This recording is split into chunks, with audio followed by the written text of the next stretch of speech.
西瓜堪称是盛夏之王，有清爽解渴的功效，是夏天常见的水果。而且西瓜不含脂肪和胆固醇，并且有大量的葡萄糖、苹果酸、果糖、蛋白氨基酸、番茄素以及丰富的维他命 C 等物质，是一种富有很高营养的水果。每100克西瓜含26大卡、0.6克蛋白质、0.1克脂肪、5.8克碳水化合物和0.3克不溶性膳食纤维。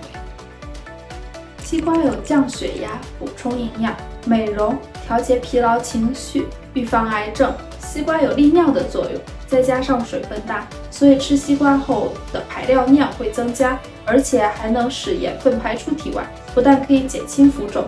而且可以减少胆色素的含量，并且使大便通畅，对于治疗黄疸是有一定作用的。